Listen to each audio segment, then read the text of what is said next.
Chapter quadratic equation. Okay, तो आज हम पढ़ने वाले हैं क्वाड्रेटिक इक्वेशन। तो सबसे पहले हमारा सबसे फर्स्ट क्वेश्चन ये बनता है कि क्वाड्रेटिक इक्वेशन क्या है ना। तो अभी तक हमने जो पढ़ा है उसमें लीनियर इक्वेशंस के बारे में पढ़ा, बट अब जो पढ़ने वाले आज जो न्यू चैप्टर है हमारा वो है क्वाड्रेटिक इक्वेशन। तो सबसे फर्स्ट क्वेश्चन बनता है what is a quadratic equation, what is the quadratic equation, है ना। So it is an equation that contain at least one term that is square. ठीक है, कहने का मतलब है कि एक इक्वेशन ऐसा इक्वेशन जिसमें कम से कम एट लीस्ट एक टर्म ऐसा होगा जो क्या होगा, स्क्वायर उसमें कंटेन रहेगा। इट मींस स्क्वायर उसमें रहेगा। ठीक है, फॉर एग्जांपल आपको दिखा दे, एग्जांपल की बात करें तो आप जैसे कि इक्वेशन यहाँ पे लिखते हैं x square plus 5x plus 6 is equal to 0। ठीक है, यहाँ पे आप देखो कि यहाँ पे आपको दिख रहा है कि example x square 5x plus 6 is equal to 0। तो यहाँ पे क्या दिख रहा है, कुछ आंसर्स के अकॉर्डिंग, क्वाड्रेटिक इक्वेशंस के अकॉर्डिंग बोला है कि वो इक्वेशन जिसमें एटलीस्ट कम से कम एक टर्म ऐसा होगा जो क्या होगा, स्क्वायर्ड होगा। अभी तक आपने जाना टर्म किससे बोलते हैं, जैसे सिंगल एक्स स्क्वायर ये भी टर्म है, 5x भी टर्म है, 6 भी टर्म है, बट बोल रहा है कोई भी एक इक्वेशन जिसमें क्या हो, कोई भी एक टर्म जिसमें क्या हो, एक टर्म ऐसा हो जो स्क्वायर्ड कंटेन रहे, उसमें स्क्वायर्ड हो, तो वो हमारा क्वाड्रेटिक इक्वेशन कहलाता है। ठीक है, जैसे कि अगर इसके स्टैंडर्ड फॉर्म की बात करें, आप यहाँ देख सकते हो स्टैंडर्ड फॉर्म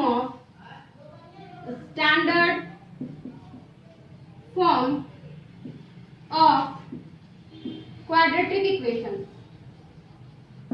क्वाड्रेटिक इक्वेशन अगर हम बात करें कि इसका स्टैंडर्ड फॉर्म एक्चुअल में होगा क्या, तो स्टैंडर्ड फॉर्म जो क्वाड्रेटिक इक्वेशंस का होता है वो होता है ax square plus bx plus c is equal to 0।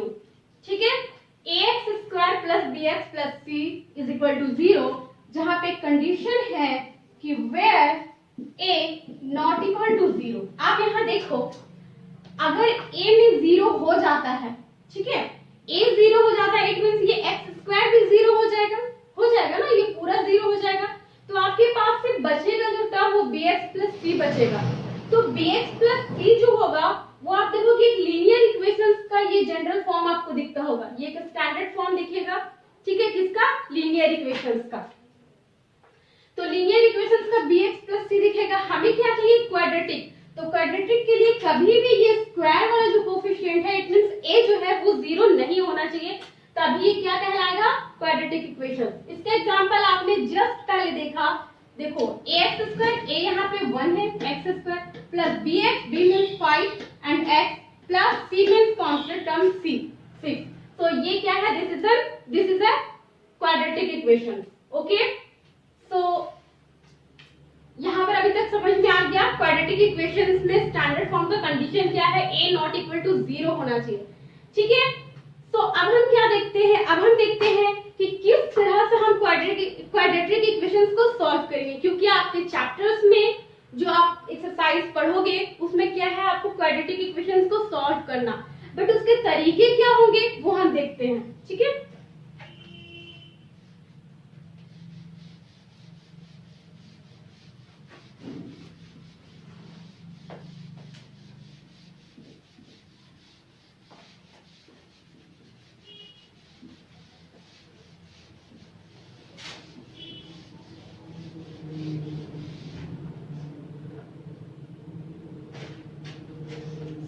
देखेंगे कि हाउ टू सॉल्व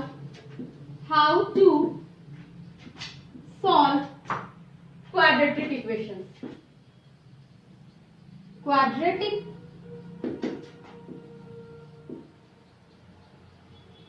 इक्वेशन, हम क्वाड्रेटिक इक्वेशन को किन किन तरीकों से सॉल्व कर सकते हैं आप यहाँ पे देखो, सबसे फर्स्ट जो हम पढ़ने वाले हैं वो पढ़ेंगे factorise, factorise, factorise method.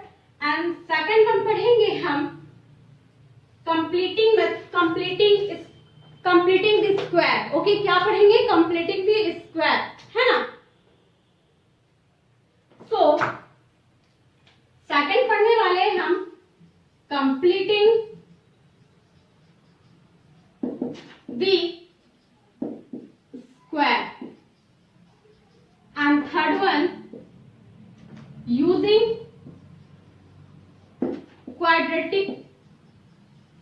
quadratic formula, using quadratic formula। And last one भी होता है एक तरीका ग्राफिंग, बट उसे हमें नहीं पढ़ना है। आपकी एक्सरसाइज में बस इतना ही है। क्या पढ़ना आपको? Factorise method, completing the square method and last one है यूजिंग क्वाड्रेटिक फॉर्मूला। तो इन तीन तरीकों से हम क्या करेंगे? क्वाड्रेटिक इक्वेशंस को सॉल्व करेंगे। तो सबसे फर्स्ट हम देखेंगे कि फैक्टराइज जो मेथड होता है वो फैक्टराइज मेथड होता क्या है, ठीक है, कैसे हम क्वाड्रेटिक इक्वेशंस को सॉल्व करते हैं। तो सबसे फर्स्ट हम देखते हैं फैक्टराइज मेथड।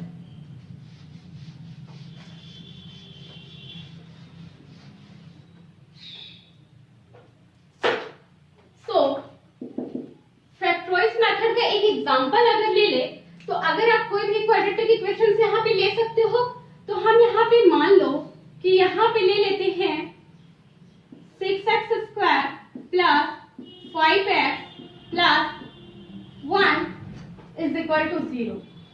आप यहाँ पे देखो, आपको क्या मिला है? एक इक्वेशंस मिला है।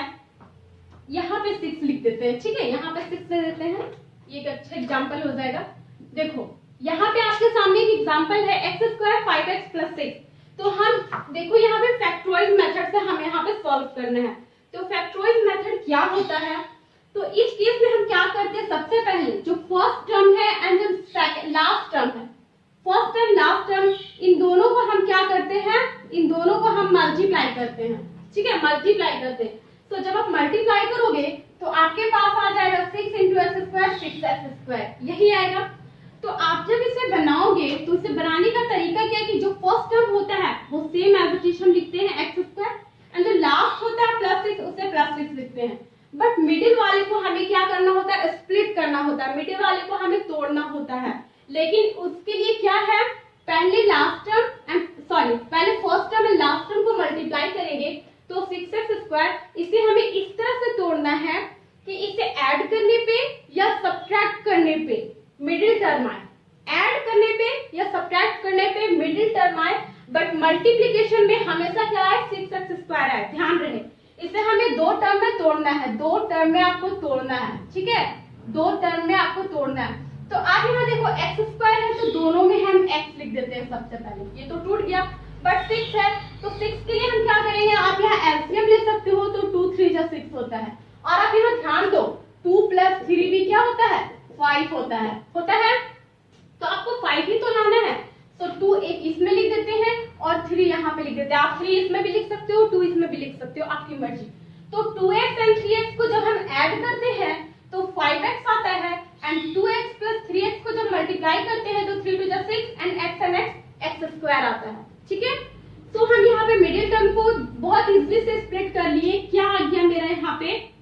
2x plus 3x।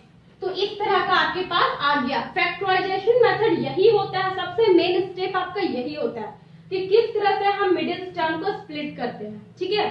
पहले क्या है? फर्स्ट स्टेप आप याद रखना, first term and last term को मल्टीप्लाई करेंगे, जो आएगा उसे इस तरह से स्प्लिट करना है कि ऐड करने पे या सब्ट्रैक्ट करने पे मिडिल टर्म हमको मिले, ठीक है, ऐड करने पे या सब्ट्रैक्ट करने पे मिडिल टर्म मिले, और जब इसे हम मल्टीप्लाई करें तो 6x स्क्वायर मिले, ठीक है, ठीक है। अब यहाँ तक समझ गए तो नेक्स्ट स्टेप देखते हैं।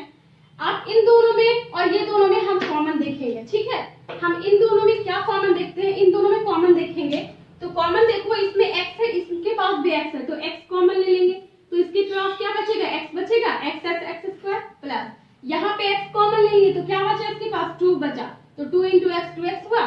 अब इन दोनों में हम क्या करेंगे, अब हम इन दोनों में कॉमन देखेंगे, ठीक है।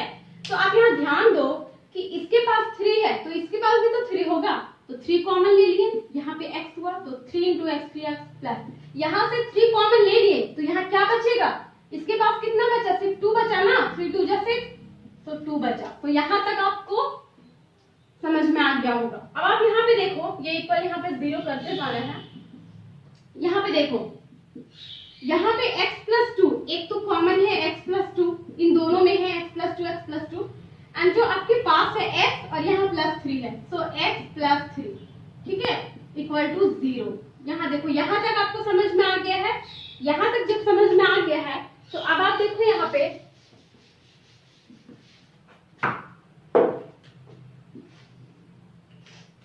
कि x प्लस 2 है एंड x प्लस 3 है, दो यहाँ पे आपको फैक्टराइजेशन दिख रहा है, तो x plus 2 is equal to 0 होगा, एंड एक और है x प्लस 3, तो x plus 3 is equal to आपके पास 0 होगा। आप यहाँ देखो x है इक्वल टू, ये प्लस 2 है, इक्वल की दूसरे साइड जाएगा तो -2, एंड यहाँ पर भी x प्लस 3 है तो दूसरे साइड जाएगा तो -3, तो आपके पास यहाँ x का दो वैल्यू आया, एक x is equal to -2 and x is equal to -3। तो यही होता है मेरा फैक्टराइजेशन मेथड, ठीक है, ठीक है। अब हम देखते हैं second one, completing the square method.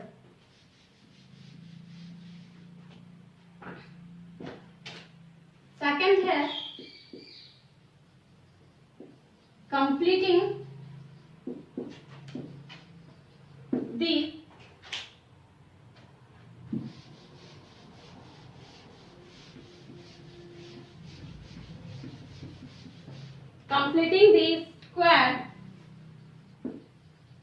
Completing the square method. तो हम यहाँ पे देखने वाले हैं कंप्लीटिंग द स्क्वायर मेथड को। तो आप यहाँ पे देखोगे तो आपके पास क्वेश्चंस है 2x square minus 5x plus 3 is equal to 0। आपके पास यही क्वेश्चंस है 2x square minus 5x plus 3 is equal to 0। तो अभी हमने फैक्टराइजेशन मेथड को पढ़ा, फैक्टराइज कैसे करते हैं, बट सेकंड पढ़ने वाले हैं कंप्लीटिंग द स्क्वायर। स्क्वायर मतलब समझ ही रहे हो, कंप्लीटिंग द स्क्वायर मेथड पढ़ना है। तो जैसा कि नाम से पता चल रहा है स्क्वायर का कंप्लीटिंग होना, मतलब कि आपको यहाँ पे एक फॉर्मूला यूज होगा, तो वो हम बाद में अभी बताएंगे, पहले तो इसे बताते हैं कि इसे सॉल्व कैसे करते हैं। तो यहाँ देखो, यहाँ पे 2 है ना, हमें क्या करना है, सारे टर्म को 2 से डिवाइड करना है। तो आप 2 से डिवाइड करोगे, 2 2 2, कोई दिक्कत नहीं क्योंकि 2 आपको यहाँ पे आके इक्वल की इधर आके 0 ही मिलेगा मल्टीप्लाई होके। तो 2 हम डिवाइड करेंगे तो 2 से 2 कैंसिल हो जाएगा। आप यहाँ देखो बचेगा क्या, एक्स स्क्वायर बचेगा एंड माइनस 5x है, यहाँ पर 2 है, ठीक है। आप यहाँ देखो और प्लस 3/2 है, ठीक है, इक्वल टू 0 लेते। यहाँ देखो, यहाँ पर 2 है आपके पास, अगर इसमें ऊपर नीचे 2 से मल्टीप्लाई कर देते हैं तो कोई दिक्कत है, कोई भी दिक्कत नहीं है। हम यहाँ क्या करते हैं, इसमें 2 से मल्टीप्लाई कर देते हैं और यहाँ पर भी 2 से मल्टीप्लाई कर देते हैं, 2 2 कट जाएगा तो कैंसिल हो जाएगा, तो 5x/2 ही बचेगा ना, कोई दिक्कत नहीं। सो 2 और 2 मल्टीप्लाई किए, इस 2 को मल्टीप्लाई करने का यहाँ पे क्या रीजन है वो आपको बस नेक्स्ट वाले स्टेप में बताएंगे। तो आप अभी सिर्फ यहाँ देखो कि 2 ऊपर नीचे मल्टीप्लाई करने में, न्यूमरेटर एंड डिनोमिनेटर मल्टीप्लाई करने से कोई दिक्कत नहीं हो रहा है, 5x/2 ही आ रहा है, ठीक है। अब देखो यहाँ पे एक्स स्क्वायर है, देखो 2 को यहाँ पे हमें मल्टीप्लाई नहीं करना है, यहाँ एक रीजन है 2 से मल्टीप्लाई करने का, तो 2 को तो यहाँ हम रहने देंगे। और यहाँ देखो 5x है और ये 2 2 जा यहाँ पे 4 हो गया, ठीक है, 2 2 जा यहाँ पे क्या हो गया, 4 हो गया। तो 5/4 है यहाँ पे, 5/4, 2 है मल्टीप्लाई है, 5/4 है और x मींस ये फर्स्ट टर्म आपको यहाँ पे x भी मिल रहा है, ठीक है। अब आप देखो, अगर हम यहाँ पे ये 5/4 है ना, यहाँ पे 2 के अलावा 5/4 है x का कोफिशिएंट, तो 5/4 का यहाँ अगर स्क्वायर कर दें प्लस का और माइनस में यहाँ पे 5/4 का स्क्वायर कर दें तो कोई दिक्कत आपको दिख रहा होगा, नहीं दिख रहा होगा, क्योंकि ये दोनों कैंसिल हो जाएगा, ये दोनों कैंसिल हो जाएगा तो हमें यही इक्वेशंस मिलेगा, तो कोई दिक्कत नहीं। एंड प्लस 3/2 का प्लस 3/2 लिख देंगे और इक्वल में 0 लिख देंगे, यहाँ तक आपको कोई दिक्कत नहीं होगी, ठीक है। अब आप देखो आपका जो अगला स्टेप है, नेक्स्ट स्टेप वो क्या है, यहाँ पे आप देखो, अगर गौर करो कि इस 2 का क्या रीजन था तो यहाँ समझ में आ जाएगा। यहाँ से यहाँ तक गौर करो, ध्यान दो, x square minus 2 into 5/4 into x plus 5/4 का होल स्क्वायर।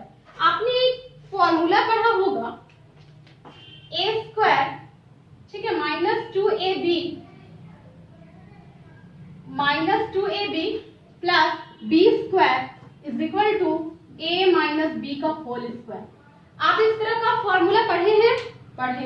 यस, बहुत पहले से पढ़ते हुए आ रहे हैं। तो आप यहाँ देखो, कुछ इसी तरह का फॉर्मूला दिख रहा है, a का स्क्वायर इट मींस x का square minus 2 into 5, 2 means 2, a means यहाँ पे आपका x हो जाएगा a इंटू 5/4 आपका क्या है b है, सो प्लस में और b स्क्वायर 5/4 का होल स्क्वायर यहाँ पे दिख गया। तो यहाँ पे क्या है, a मेरा यहाँ पे x है माइनस b आपका यहाँ क्या है 5/4 है, इसी का यहाँ पे क्या है होल स्क्वायर है।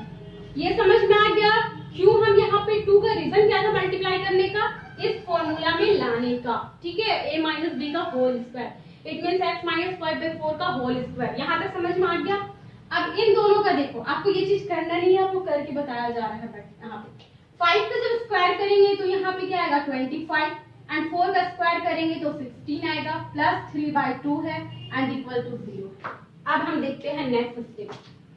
तो हम यहाँ पे रफ करते हैं।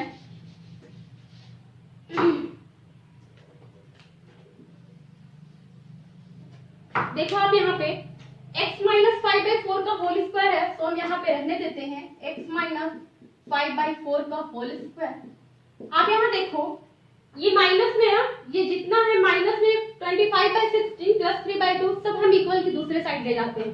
तो माइनस 25/16 इक्वल की दूसरे साइड जाएगा तो 25/16 आएगा प्लस में, और यहाँ प्लस में 3/2 है तो यहाँ क्या आएगा माइनस में 3/2, यही आएगा। अब यहाँ पे देखो x माइनस 5/4 का यहाँ पे होल स्क्वायर होगा ही होगा। यहाँ देखो 16 एंड 2 का जब आप एलसीएम निकालोगे तो आपको एलसीएम मिलेगा 16, आप कर लेना, ठीक है। 16 में 16 तो यहाँ पे 25 इंटू 25 ही होगा माइनस 2 8 जा 16 तो 8 3 जा 24। आप यहाँ पे देखो, x माइनस 5/4 है आपका, यहाँ स्क्वायर है, यहाँ पे देखो ये स्क्वायर है, 25 माइनस 24 क्या आ जाएगा आपके पास 1/16, यही आएगा ना। देखो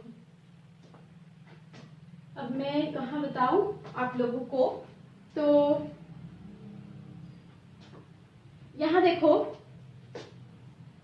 यहीं पे देख लो, मैं सिर्फ रब करती हूँ या फिर आप लोगों को यहां बता रही हूँ। देखो आप लोग यहाँ पे या यहीं पे देख लो, यहाँ पे देखो x माइनस 5/4 है, x माइनस क्या है 5/4 है। यहाँ देखो होल स्क्वायर है, तो जब स्क्वायर इक्वल की दूसरे साइड जाता है तो वो क्या होता है रूट में कन्वर्ट हो जाता है, √1/16। तो आपको यहाँ पे x माइनस 5/4 का जो वैल्यू मिल रहा है, तो √1 का जब स्क्वायर √1 का जो हम करेंगे, √1 का क्या होता है 1 ही होता है एंड 16 का क्या होता है 4 होता है, 4 जब 16 होता है ना, तो 1/4 आ गया यहाँ पे। तो यहाँ पे देखो कि इक्वल में यहाँ पे प्लस माइनस 1/4 होगा। अब यहाँ प्लस माइनस 1/4 क्यों होगा, तो इसका हम यहाँ पे इधर बताएंगे, आप ध्यान दो। प्लस माइनस कहने का मतलब है कि देखो अब ये जो 4 है, यहाँ पे देख लो, अगर -4 इंटू -4 करते हैं तभी मेरा 16 आता है एंड 4 इंटू 4 करते हैं तभी 16 आता है। तो हम ये कैसे जानेंगे कि यहाँ पे -4 इंटू 4 हो, -4 का स्क्वायर -16 का स्क्वायर रूट है, -4 होगा या फिर +4 होगा। तो यहाँ पे तो कुछ भी हो सकता है ना, -4 का भी जब स्क्वायरिंग करते हैं तो भी 16 आता है एंड +4 का भी स्क्वायरिंग करते हैं तो 16 आता है। तो यहाँ पे दोनों वैल्यू पॉसिबल है प्लस माइनस में, इसलिए हम यहाँ पे प्लस माइनस लिखे, एकदम सिंपल सा फंडा है, ठीक है। तो ये आप याद रखना, प्लस माइनस का क्या यहाँ पे रूल है। देखो अब लास्ट क्या है, x है एंड माइनस में 5/4 है, तो x का जो है दो वैल्यू निकल के आ रहा है, x है x इक्वल टू, एक तो यहाँ पर -5/4 है, तो इक्वल के दूसरे साइड जाएगा तो क्या होगा +5/4 होगा, और यहाँ पे प्लस माइनस में 1/4 आपके पास ऑलरेडी है। तो आपको यहाँ दो वैल्यू देखने को मिल रहा है, एक तो मिलेगा x is equal to 5/4 plus 1/4, ठीक है, और सेकंड मिलेगा x is equal to 5/4 minus 1/4, ठीक है। अब जब इसको सॉल्व करोगे तो यहाँ देखो x इज इक्वल टू 5/4 है, तो यहाँ पे 4 हो जाएगा और 5 1 6 हो जाएगा, तो 6/4।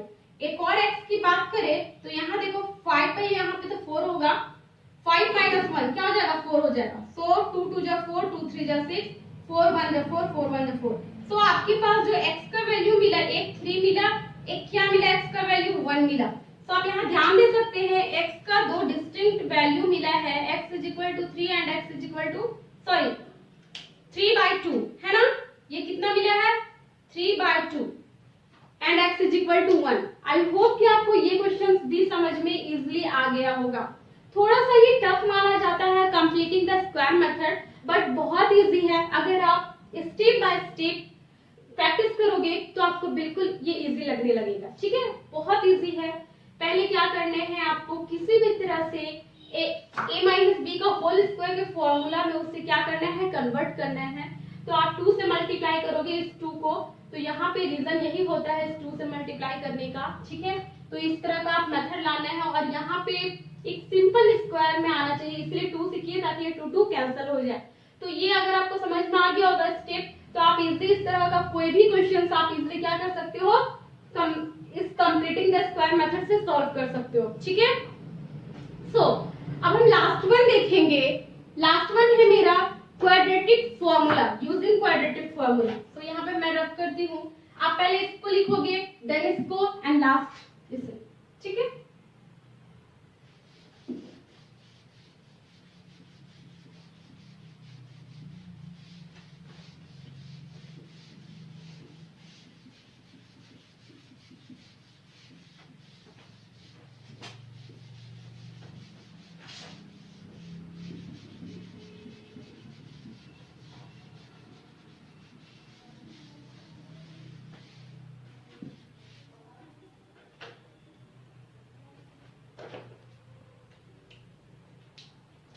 आपके पास है लास्ट वन है यूजिंग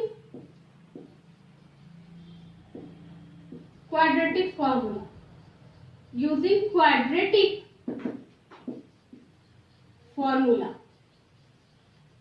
ठीक है, जो कि बहुत इजी है। बट इसमें क्या है, एक फॉर्मूला का यूज किया गया है। तो फॉर्मूला है मेरे पास x is equal to minus B plus minus b square minus 4ac divided by 2a।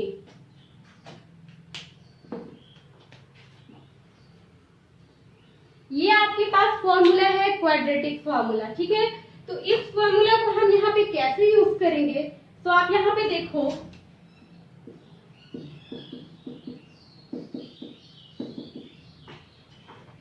यहाँ देखो आपके पास एक क्वेश्चन है, ये क्वेश्चन है आपका कि 2x square minus 5x plus 3 is equal to 0। इसे बोला है कि आपको क्वाड्रेटिक फॉर्मूला से आपको क्या करना है, सॉल्व करना है, ठीक है, सॉल्व बाय क्वाड्रेटिक फॉर्मूला। तो बहुत इजी है। यहाँ पे एक फॉर्मूला है जो आपको अभी तक कुछ समझ में नहीं आया होगा। x इज इक्वल टू, हम क्या करते हैं, x का ही ना वैल्यू निकालते हैं, वेरिएबल मेरा x है तो x का ही निकालेंगे। तो फॉर्मूला में minus B plus minus root under B square minus 4ac divided by 2a। कहने का मतलब है सबसे पहले यहाँ पे कौन कौन से टर्म दिख रहे हैं, a b एंड c दिख रहे हैं, ठीक है। तो हम यहाँ पे सबसे पहले a जान लेंगे। तो यहाँ पे a आपको दिख रहा होगा, जो 2 का x स्क्वायर का कोफिशिएंट होता है उसे कहते हैं a, तो यहाँ पे 2 होगा। b क्या है, तो x का कोफिशिएंट b, तो -5 होगा, एंड c होता है मेरा कांस्टेंट टर्म, तो 3 होगा, ठीक है। ये आपको समझ में आ गया। तो अब हम फॉर्मूला का यूज करेंगे। तो फॉर्मूला है मेरे पास x is equal to minus B. तो माइनस बी मेरे पास क्या है, तो पहले से माइनस है एंड माइनस बी, माइनस से एंड बी का यहाँ वैल्यू -5 है, plus minus root under B square, तो बी स्क्वायर क्या है -5, तो -5 का स्क्वायर माइनस 4ac। तो a मेरे पास क्या है 2 एंड c क्या है 3, ये क्या है रूट में है, and divided by 2 into a। 2 into a का वैल्यू यहाँ पे 2 है। यहाँ तक समझ में आया। सेम क्या किए हम, सिर्फ इस फॉर्मूला पे इसे अरेंज कर दिए और कुछ भी यहाँ पे नहीं किए। ठीक है, बहुत ही इजी मेथड है अगर आप ध्यान से देखोगे तो यहाँ पे देखो माइनस माइनस प्लस 5, तो सिर्फ यहाँ 5 होगा, यहाँ प्लस माइनस होगा। रूट अंडर देखो -5 का स्क्वायर करोगे तो 25 आएगा एंड माइनस 4 2 जा 12 एंड 12 3 जा 36 आएगा ना। नहीं 4 2 जा 8 एंड 8 3 जा 24, सॉरी मिस्टेक है, यहाँ 24 आएगा एंड डिवाइडेड बाई क्या है 2 into 2 4। ठीक है, यहाँ तक आपको समझ में आ गया होगा।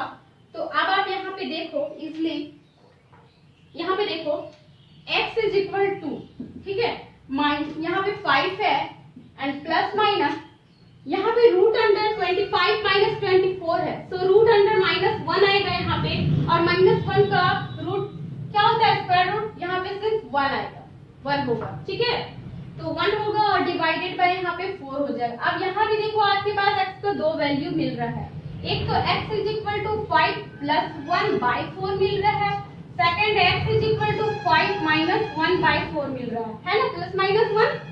तो यहाँ पे दो वैल्यू मिल रहा है, तो x is equal to 516 by 4 and x is equal to 5 में बन जाएगा तो 4 बाई 4, तो 4 1 जा 4, 4 1 जा 4, यहाँ पे 2 2 जा 4, 2 3 जा 6, तो x का two value 3 by 2 and x is equal to 1। यहाँ पे 2 डिस्टिंक्ट वैल्यू मिला। आई होप कि ये वाला फॉर्मूला आपको बहुत इजी लगा होगा।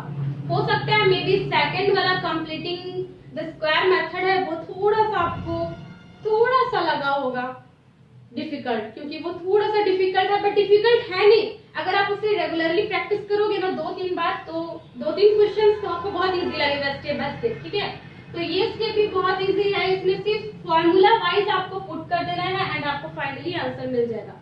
ठीक है, और हाँ एक बात इसमें क्या है कि आपने जो x का वैल्यू निकाला 1 आया या 3/2 आया, आप कैसे जानोगे कि जो मेरा जो वैल्यू आया है वो सही भी है या गलत भी है। तो आपको क्या करना है, ये जो x का जो वैल्यू होता है ना, ये x का वैल्यू आप यहाँ पुट करके देखोगे। अगर 1 है x इक्वल टू 1, तो यहाँ पुट करके देखोगे ना, x की जगह पे x का वैल्यू 1 पुट करोगे, यहाँ पे 1, यहाँ पे सिर्फ x का वैल्यू 1 पुट करोगे, तो आपको देखना यहाँ इक्वल 0 के इक्वल ही आपको मिलेगा। क्या आएगा, 0 आएगा। अगर 0 आएगा तो आप समझ जाना जो आप वैल्यू निकाले हो वो एकदम सही है। ठीक है, ठीक है। तो अब हम यहाँ पे नेक्स्ट पढ़ने वाले हैं नेचर ऑफ द रूट्स। ठीक है, तो हम यहाँ नेक्स्ट डिस्कस करेंगे नेचर ऑफ रूट्स। ठीक है, तो रूट्स क्या होता है, तो जैसे कि अभी तक आपने पढ़ा x का वैल्यूज आया था, क्वाड्रेटिक इक्वेशन में आपने x का वैल्यू फाइंड किया। अगर आपको बोला जाए सॉल्व द क्वाड्रेटिक इक्वेशन, तब भी आप x का वैल्यू जो निकालोगे, x का वैल्यू निकालोगे, या फिर आपको रूट्स आपको फाइंड करने के लिए बोला जाए तब भी आप x का वैल्यू ही निकालोगे। तो या फिर बोला जाए जीरोस ऑफ x, ठीक है, तो भी आप x का वैल्यू निकालोगे। ठीक है, तो आप यहाँ पे देखना है कि रूट्स का कोई नेचर भी होता है क्या, तो यहाँ पे यही चीज सीखेंगे। तो अभी आपने फॉर्मूला देखा था x is equal to minus B plus minus root under B square minus 4ac divided by 2a। तो ये तो क्वाड्रेटिक इक्वेशंस का फॉर्मूला था, बट यहाँ पे आपने ध्यान दिया होगा अगर, तो ये जो बी स्क्वायर है, बी स्क्वायर माइनस 4ac है, वो क्या है, तो वो है मेरा डिस्क्रिमिनांट। ठीक है, ये होता है discriminant, d is equal to B square minus 4ac।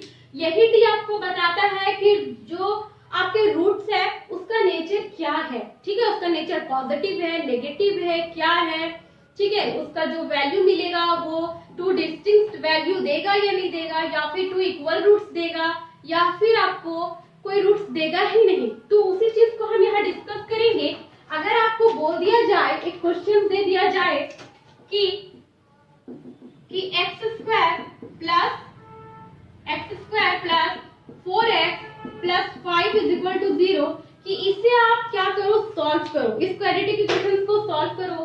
तो अगर आप थोड़ी देर के लिए अगर हम रुक जाएं तो भी आप इसको सॉल्व करके नहीं दिखा सकते हो, ना ये फैक्टराइज मेथड से होगा, ना ही कोई मेथड से। यहाँ ध्यान दो कि आपको ये स्प्लिट होगा ही नहीं, ये मिडिल वाला टर्म आप खुद कंफ्यूज में हो जाओगे कि कैसे नहीं हो रहा है। तो यहाँ पे जो होता है इसका जो डिस्क्रिमिनेंट है यही बताता है कि इसका रूट्स का इसका नेचर क्या है, क्यों यहाँ पे ये रियल रूट्स देगा या नहीं देगा या क्या देगा। ठीक है, तो यहाँ पे हम सबसे पहले देखेंगे नेचर ऑफ द रूट्स को। तो यहाँ पे एक फर्स्ट यहाँ पे जो होता है, यहाँ देखो फर्स्ट देखेंगे, देखो d ग्रेटर देन 0 आ जाए, अभी तो नहीं समझ में आएगा बट फिर भी देख लो, d greater than 0 it means ये जो d है उसका जो वैल्यू आए डिस्क्रिमिनेंट 0 से क्या है बड़ा है, इट मींस पॉजिटिव वैल्यू आए, प्लस 1 2 3 4 कुछ भी आए, तो यहाँ पे आप क्या बोल सकते हो कि ये जो होगा वो टू डिस्टिंक्ट वैल्यू मिलेगा, टू डिस्टिंक्ट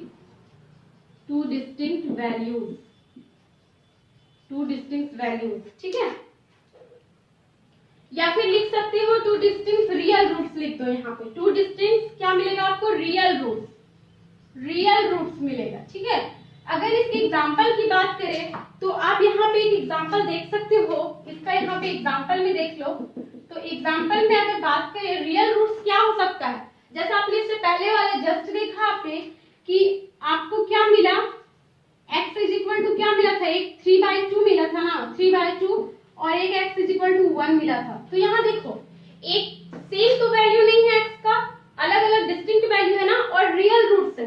तो आपको जब d का वैल्यू 0 से ग्रेटर मिलेगा तो आप समझ जाना ये टू डिस्टिंक्ट वैल्यूज मिलेगा, रियल रूट्स मिलेंगे। ठीक है, और होता है सेकंड, देखो यहाँ पे 3 कंडीशंस होते हैं इसके।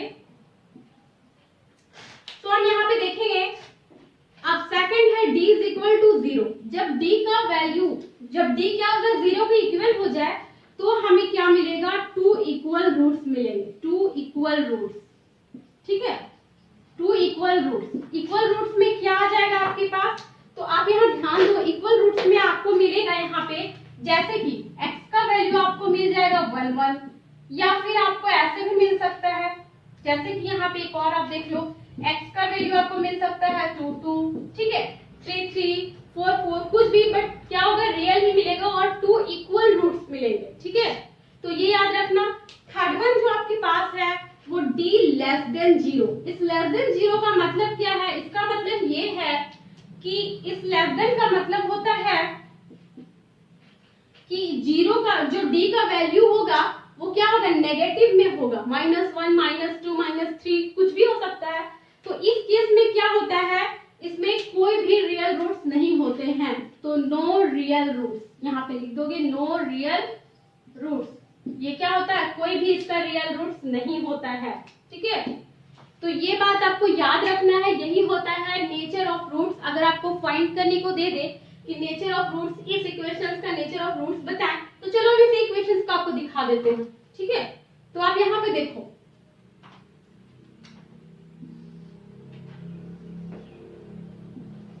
देखो यहाँ पे हमें क्या करना है, इस इक्वेशंस का नेचर ऑफ रूट्स देखना है। तो हमें पता है d is equal to B square minus 4ac, तो हमें d पता चल जाएगा कि अगर d इक्वल है या फिर क्या है, इक्वल है 0 के, या फिर ग्रेटर है या फिर लेस है, तो ये हमको पता करना है कि 0 की क्या है। ठीक है, तो हम यहाँ पे देखते हैं सबसे पहले, तो b स्क्वायर हमें निकालना है, तो b स्क्वायर माइनस 4ac ये चीज, तो b स्क्वायर यहाँ पे b क्या है 4 है, तो 4 का स्क्वायर करेंगे एंड माइनस यहाँ पे क्या है 4ac, तो 4 और a यहाँ पे क्या है आपका, a यहाँ पे 1 है क्योंकि 1 छिपा रहता है, और इनटू में आपके पास c क्या है यहाँ पे 5 है, तो 5 लिख देंगे। अब आप यहाँ पे देखो 4 का स्क्वायर करोगे तो 16 माइनस, और 4 5 जा 20, 21 जा 20, तो यहाँ पे देखो आपको क्या मिला है -4, d का वैल्यू आपको मिला है -4, यहाँ पे ध्यान दो, d का वैल्यू -4, तो आप कह सकते हो कि ये क्या दिखा रहा है, d is equal to -4, it means जो d का वैल्यू है वो क्या है, 0 से छोटा है, नेगेटिव में है। तो आप कह सकते हो कि therefore